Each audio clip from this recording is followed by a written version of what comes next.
नमस्कार, आप सभी लोगों का स्वागत है एक्सपोज इंडिया पर। जैसा कि आप सभी को मालूम है कि 2 महीने से ज़्यादा दिन हो चुका है इस किसान आंदोलन का, और किसान आंदोलन ने भी बहुत ज़्यादा उठापटक देखा है। लेकिन इस बीच किसान आंदोलन से बहुत सारी ऐसी तस्वीरें भी उभर करके आती हैं जो आप सबों को चौंकाने पर मजबूर कर देती हैं और आप सबों का ध्यान जो अपनी तरफ खींचती हैं। यहाँ पर हमारे साथ बहुत सारे ऐसे जो है सैनिक हैं जिनका एक अपना एसोसिएशन है, वेटरन एसोसिएशन। और आप लोग देश की भी सेवा किए हुए हैं, लेकिन आप लोगों से मैं कुछ ऐसे सवाल करूंगा कि क्या कारण है कि आप लोग भी, जैसे आपका नाम वेटरन मणि देव चतुर्वेदी, आप बहुत ज़्यादा फेमस हैं इस आंदोलन को लेकर के, आप सक्रिय भी रहे, लगातार बोलते भी रहे। क्या कुछ कारण है कि आप लोग देश की सेवा करने के बाद क्या आप लोगों के साथ भी कुछ इस तरीके की चीज़ें आई हैं, या आप लोगों के साथ भी कुछ इस तरह की नाइंसाफ़ी हुई है? आखिर क्या कारण है कि आप लोग किसानों का अपना समर्थन दे रहे हैं? जी, जय हिंद। जय हिंद। मैं मणिदेव चतुर्वेदी, रिटायर्ड बीएसएफ संयुक्त सचिव वेटरन्स एसोसिएशन। सबसे पहले एक समय था कि जब हम भर्ती होने से पहले तो पिताजी की उंगली पकड़कर हम खेत में जाया करते थे। आज रिटायरमेंट के बाद हम स्वयं जाते हैं और मेरे साथ मेरा बच्चा जाता है, क्योंकि अगला भविष्य वही है। तो मैं खुद जैविक खेती करता हूँ। मैंने उन चीज़ों को देखा, सुना, और जिस प्रकार से सरकार का नकारात्मक उत्तर रहा, जनता यहाँ सड़कों पर रो रही थी, वृद्ध, युवा, बुजुर्ग, महिला, बच्चे सब लोग रोड पे थे। जिस तरह से कुछ कथित मीडिया चैनल दिखा रहे थे, मैं घर में बैठा नहीं रह पाया। और मैं कहता हूँ कि जवान कौन, किसान का ही तो बेटा है। और मुझे बनारस से मैं हम सफ़र का टिकट कटवा करके 2000 में, और मुझे इस आंदोलन तो खींचा चलाया, क्योंकि ये पेट की लड़ाई थी, हमारी लड़ाई थी, ये देश के भविष्य लड़ाई थी। तो मैंने जो 31 साल सरहद पे बिताए, आज देश को ज़रूरत थी मेरी, और मैं यहाँ चला आया। जी, एक सवाल और आपसे करना चाहूँगा, चूँकि 2019 में जब रामलीला मैदान में किसान आंदोलन कर रहे थे, काफ़ी सारे किसान जो साउथ इंडिया से भी आए हुए थे, और उन लोगों का मांग था कि स्वामीनाथन कमीशन लागू कर दिया जाए। उसके साथ ही मैंने एक और चीज़ कवर किया, वहाँ पर समान पद समान वेतन को लेकर के जो रिटायर्ड आर्मी वाले आंदोलन कर रहे थे, क्या आप लोग उस मुद्दे के साथ भी स्टिक हैं, या केवल आप लोगों का किसानों को लेकर के ही आप लोग आंदोलित रहे हैं, या और उस आंदोलन के साथ भी आप लोग रहे हैं? लोग क्या कुछ पृष्ठभूमि रहा? हमारी वेटरन्स एसोसिएशन का सोच है कि सत्ता परिवर्तन के साथ व्यवस्था परिवर्तन हो मेन। क्योंकि पहले हमारे परदादा इसी रोड पे थे, दादाजी, हमारे पिताजी, आने वाली पीढ़ियाँ। हम 5 साल के सत्ता सौंप देते हैं, लेकिन फिर हमें दिक्कतें होती हैं, हमारे पास कोई सत्ता की चाबी नहीं होती उनको वापस कर सके। तो हम चाहते हैं कि अब हमारा जो मुख्य उद्देश्य है कि सत्ता परिवर्तन बहुत हो चुका है, सत्ता परिवर्तन से व्यवस्था परिवर्तन, जैसे कि भगत सिंह का राइट टू रिकॉल, तो हम चाहते हैं कि ये हो। अच्छा, एक और आपसे सवाल होगा मणिदेव चतुर्वेदी जी, और ये सवाल थोड़ा तीखा है। आपने जैसा कि बताया कि 2 महीने से ज़्यादा दिन हो गए हैं आप लोगों को इस आंदोलन में भाग लेते हुए और आप लोगों को यहाँ पर रहते हुए। क्या आपको नहीं लगता है कि 26 जनवरी का जो प्रकरण था, इस प्रकरण में हम लोग देखते हैं कि एक व्यक्ति जा कर के लाल किले के उस प्राचीर से तिरंगा झंडा, जहाँ पर हर एक साल अपने देश के यशस्वी प्रधानमंत्री फहराते हैं, वहाँ पर जाकर के एक धार्मिक झंडा फहरा देता है। और आप लोग चूँकि आर्मी में रहे हैं, बीएसएफ में रहे हैं, बहुत सारे लोग सेना में अपना जो है योगदान दिया है, आप लोगों को उस दिन, चूँकि किसानों का परेड था, किसान परेड कर रहे थे, ट्रैक्टर परेड वहाँ पे कर रहे थे, तो आप लोगों को भी रिस्पॉन्सिबिलिटी लेना चाहिए था कि हाँ भाई, लॉ एंड ऑर्डर को हम बढ़िया से रख पाएँ, और हमारे किसान का जो आंदोलन हो रहा है वो बेहतर तरीके से हो पाए, और देश के सामने एक बढ़िया मैसेज जाए, एक बढ़िया फिगर जाए। कहने के उस दिन तो जो फिगर गया, उससे किसान आंदोलन भी बदनाम हुआ, और किसानों को लेकर के एक दोहरी मापदंड भी लोगों के बीच में गई। इस पर आप क्या कहिएगा? मैं पहले कहना चाहता हूँ, किसान आंदोलन बदनाम नहीं हुआ, बदनाम किया गया। पहली चीज़ मैं एक सुरक्षाकर्मी हूँ, इन चीज़ों को मैंने बड़े नज़दीकों से देखा है। इसकी पूरी जिम्मेदारी बनती है सरकार की, दिल्ली पुलिस की, कि कहीं कुछ भी घटना, इतने बड़े, पहले सुप्रीम कोर्ट ने कहा, इतनी बड़ी संख्या में पूछता हूँ कि दिल्ली सरकार ने जिम्मेदारी क्यों ली? उनके बस की नहीं थी। मैं जानता था, पहले भी चैनल में कहा कि इतने लोगों को संभाल पाना, प्लस दिल्ली की सुरक्षा, बम फट जाता है, प्लस दिल्ली की सुरक्षा, इन किसानों को एक साथ दोनों सुरक्षा देना इनके बाहर का था। लिया इन्होंने, पहली गलती, सुरक्षा व्यवस्था छिन्न भिन्न होनी थी। फिर वही हुआ, चक्रव्यूह में इस आंदोलन को फंसा दिया गया। मैं खुद था, कोई आईटीओ, कोई कहीं कुछ कहीं पहुंच गया। कहने का मतलब है कि बैरिकेटिंग कई जगह से बंद कर दी गई, जो रूट था तो बाधित कर दिया। अब सरकार की मंशा क्या थी मुझे पता नहीं है। जो उसमें कुछ चीज़ें होती हैं, मैं कहता हूं कि पायलट जो होता है सिर्फ नेताओं के लिए होता है, आगे पायलट गाड़ी होती, रास्ता दिखा, झंडे का प्रयोग होता है, जगह जगह लाउड स्पीकर होता है, एक साथ जाते तो कहीं न कहीं भगाया गया। मैं 3 सवाल उस पर करना चाहता हूँ, बस अगले साथियों से मेरे सवाल पूछे 3 बात, तीन प्रश्न है मेरे, सरकार, दिल्ली पुलिस, देशवासियों के सामने रख रहा हूँ कि पहला कि जब बदनामी हुई मानते गलत हुआ है, तो अभी तक प्रथम दृष्टिया जो 24 घंटे के अंदर में गिरफ्तार कर दीप सिंह संधू, अभी तक गिरफ्तारी क्यों नहीं? दूसरा सवाल कि जब बिना इजाज़त के, नोट करिए, बिना इजाज़त के लाल किले परिंदा पर नहीं मार सकता, वो भी 26 जनवरी को, तो फिर कैसे वहाँ तक गया? तीसरा सवाल, जो लाल किले के अंदर की जो जिम्मेदारी सिक्योरिटी की वो सीएसएफ की है, तो दिल्ली पुलिस अंदर कैसे गई? बस मामला स्पष्ट है कि क्या हुआ, कैसे हुआ।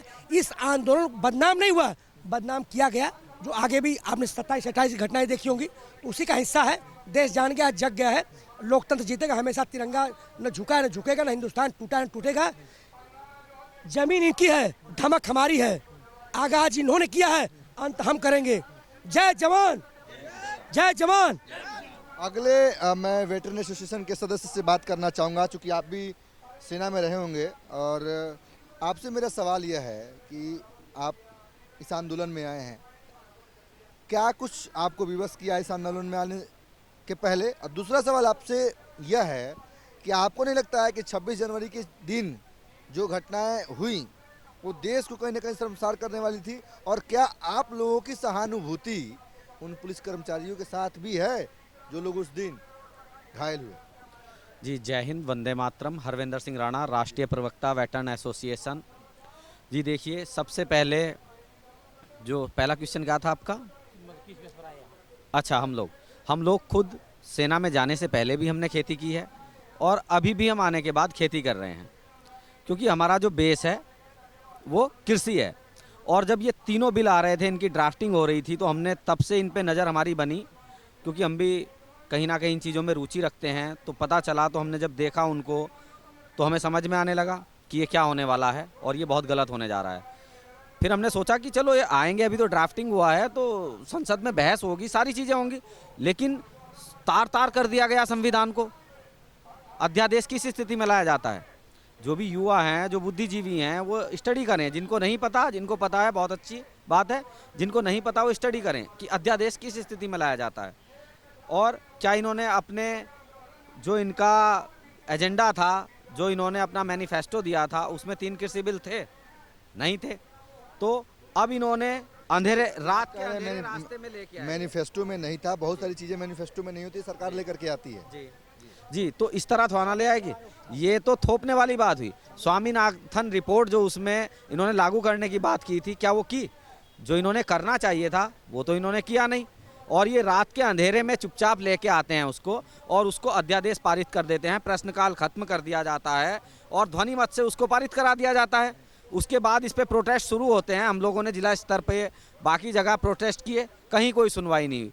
तब जाके किसान मजबूर होकर दिल्ली आया, क्योंकि किसान की तो कहानी खत्म कर दी थी इन्होंने, अपना अस्तित्व बचा ही नहीं सकता था अगर ये प्रोटेस्ट ना करता। अब जो सरकार बोलती थी कि हम 1 इंच पीछे नहीं हटेंगे, तो सभी को पता है। और बीच में इन्होंने, क्योंकि हम लोग शुरू से साथ में लगे हुए हैं, तो इसके सारे उतार, सारे चढ़ाव, सारे षड्यंत्र हमने सब देखे। कितने आश्वस्त हैं आप? एक सैनिक हैं, देश की आपने सेवा की है, कितने आश्वस्त हैं कि किसानों के समस्याओं को लेकर के, किसानों के मसलों को लेकर के सरकार एड्रेस करेगी और कुछ बात बन सकती है आप लोगों की जो मांग है?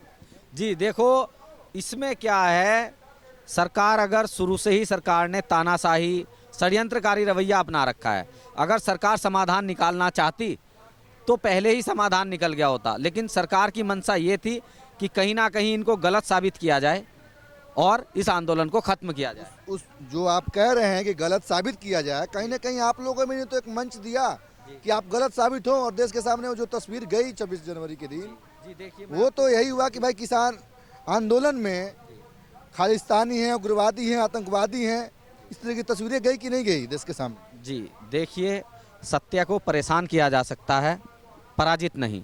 और ये देश ने भी देख लिया, सबने देख लिया। 26 जनवरी को जो इन्होंने षड्यंत्र रचा और जो इन्होंने दिखाना चाहा किसान की तस्वीर, वो 1-2 दिन के बाद ही साफ हो गई थी। क्यों? क्योंकि इन्होंने तो अपनी बात नेशनल मीडिया के थ्रू रख दी, जो इनका गोदी मीडिया है उसके थ्रू इन्होंने किसान को बदनाम करने वाली जो चीज़ें थी वो रख दी। और हमारा मीडिया क्या था, हमारा माध्यम क्या था, हमारा मोबाइल। जो हमारे छोटे आप जैसे भाई हैं, यूट्यूबर्स हैं, वो जिन्होंने उसको बारीकी से कवरेज किया था, वो वीडियो वायरल ना हो, वो सच्चाई देश के सामने ना जा सके, तो इन्होंने नेट बंद कर दिया। जैसे ही नेट खुला, धीरे धीरे वो सच्चाई देश के सामने पहुंच गई और सारी चीज़ें साफ हैं। आज सबको पता है कि उस दीप सिद्धू को किसने वहां तक जाने दिया, कैसे वो वहां तक चला जाता है, उसके खिलाफ अभी तक कोई ठोस कदम नहीं उठाया जाता। तो ये पूरी जनता जान चुकी है, देश के सामने है। जैसा ये आरोप लगा रहे हैं कि देश ने पूरे षड्यंत्र को देखा, लेकिन जो लोग ये आरोप लगाते थे पहले कि नहीं इसी आंदोलन के अंदर में खालिस्तानी हैं, इसी आंदोलन के अंदर में जो है उग्रवादी हैं, इसी आंदोलन के अंदर में पाकिस्तानी एजेंट हैं और इनको देश से हमदर्दी नहीं, तिरंगे का जो है ये सम्मान नहीं करते हैं, जो तस्वीरें उभर करके आई 26 जनवरी के दिन, मैं बार बार सवाल इसलिए कह रहा हूँ कि एक सिंपैथी इस आंदोलन के साथ लोगों का जुड़ रहा था, देश के लोगों का जुड़ रहा था, लेकिन कहीं ना कहीं जब वो तस्वीरें बाहर आती हैं तो जो देश की आम जनता है, जो पहली मर्तबा इस किसान आंदोलन को समझने की कोशिश करती है, उसे तो यही लगता है कि किसान आंदोलन से निकले हुए लोग हैं, इसमें कुछ सिख दिखाई दे रहे हैं, कुछ जो है ट्रैक्टर से उतर करके लोग आगे बढ़ रहे हैं लाल किले की तरफ में, और ये जो है उस प्राचीर से, जहाँ जिस प्राचीर से हर एक साल अपने देश के यशस्वी प्रधानमंत्री तिरंगा झंडा फहराते हैं, वहाँ से धार्मिक झंडा फहरा देते हैं, झड़प हो जाती है पुलिस के साथ, पुलिस भी घायल हो जाते हैं। इस पर आप क्या कहिएगा? क्या बताता हूँ, मैं सूबेदार मेजर जयप्रकाश मिश्रा, संस्थापक और राष्ट्रीय अध्यक्ष वेटरन्स एसोसिएशन। पहले आप जो पूछे थे क्वेश्चन की मतलब झंडा फहराया गया कैसा रहा, बहुत ही गलत रहा, पूरा देश उससे दुखी हुआ, हम भी दुखी हुए, और ये किसानों ने नहीं किया। वहाँ पर लाल किले पर परिंदा भी पैर नहीं मार सकता, आपको पता है ना। चलो बाकी दिन मान भी लिया, लेकिन 26 जनवरी के दिन वहाँ पर इतना शक्ति होना चाहिए कि वहाँ कोई जा ना सके। तो वहाँ पर चला भी गया, अंदर भी घुस गया, चढ़ भी गया, उड़ कर तो नहीं जाएगा ना, रस्सी के सहारे गया, उसमें टाइम लगता है। वहाँ प्रशासन क्या करता रहा? कुछ नहीं, कोई वो नहीं। तो सारा का सारा षड्यंत्र इन्हीं का था, इन्होंने ही पूरा करवाया है, और ये पूरे देश को पता भी चल गया। तभी तो फिर जो है कि 28 तारीख के बाद ये भीड़ आई है दोबारा, भ्रम में जरूर डाला, 2-3 दिन के लिए भ्रम में जरूर डाला। दूसरी बात आप बोला कि इनसे क्वेश्चन किया था कि जो पुलिस प्रशासन, पुलिस वाले गिरे थे, उसके ऊपर डंडे पड़े थे, उनके प्रति आप लोगों का सहानुभूति नहीं था, पूछे थे ना। उन पुलिस वालों के प्रति भी हमारी सहानुभूति है, लेकिन ये किसान उनको नहीं मारे हैं, इन्होंने मरवाया है। जैसे पुलवामा में 44 को मरवाया था, 44 शहीदों को मरवा दिया था इलेक्शन के लिए, वोट के लिए, अपने कुर्सी के लिए मरवाया था। वैसे ही इस किसान आंदोलन को बदनाम करने के लिए इस पुलिस वालों को पिटवाया है। किसने? सरकार ने पिटवाया है, और पुलिस वाले गिरे हैं, मार खाए हैं। पुलिस वालों को नहीं पता, पुलिस वालों के प्रति हमारी सहानुभूति अभी भी है, क्योंकि हम ही बेल्ट वाले हैं। क्या लगता है सरकार आप लोगों की बात मान जाएगी? किसान संगठनों के लोग जो मांग है तीनों काले कानून वापस करने के लिए, सुनिए, सरकार बात मान नहीं जाएगी, मान रही है। सरकार ने क्या बोले, मोदी जी क्या बोले थे, प्रधानमंत्री जी 1 इंच पीछे नहीं हटेंगे। कितना इंच पीछे हटे? 9 संशोधन कर डाले कि नहीं, ये बताइए।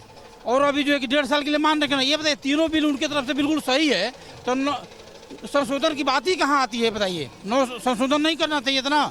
9 संशोधन करने का मतलब बिल गलत है, तभी तो संशोधन हुआ है।